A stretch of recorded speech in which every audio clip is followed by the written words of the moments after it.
Sige po, magandang hapon po sa ating lahat. Sabay-sabay po nating ipanalangin ang Zoe Broadcasting Network at the same time ang TBA Foundation. Tayo po ipanalangin, dakila at makapangyarihang Diyos, kasama po ng maraming mga intercessors. Ngayon ay amin pong idinudulog sa iyo ang Zoe Broadcasting Network and Light TV Foundation in the mighty name of Jesus.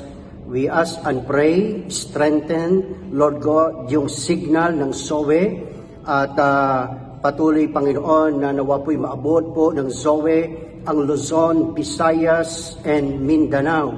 At bigyan mo rin po sila ng mga makabagong equipments at makapagtayo po ng marami pa pong mga towers, Panginoon, para po malaya pong may pahayag ang magagandang salita, ang mabuting salita mo at magagandang programa ng Zoe Broadcasting Network.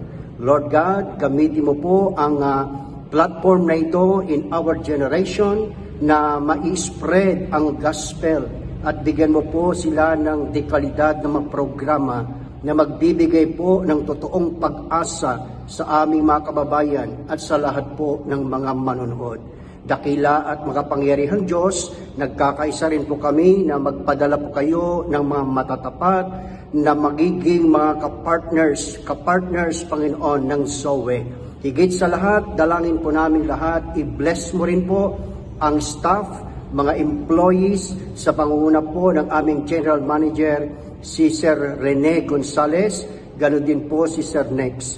Lord, give them wisdom, knowledge, even understanding, even strengthen them, Lord, physically, emotionally, socially, financially, higit sa lahat, spiritually, Lord God. Maghari po kayo at ang banal na dugo ng aming Panginoong Hesukristo ay patuloy na bumalot po sa Zoe Broadcasting Network maging sa Light TV Foundation. Maraming pong salamat at amin pong sinasaway ang anumang pong hindi magandang iniisip ng kaaway. Dinideklara po namin na si Jesucristo, Panginoon, ang maghari sa Zoe Broadcasting Network. Maraming pong salamat. At patuloy, Panginoon, na maghari po kayo at dalangin din po namin, Panginoon, buksan mo po ang durangawan ng langit at ibuhos ang biyaya mo, Panginoon, sa network na ito. Marami pong salamat. We claim the answers of our prayer.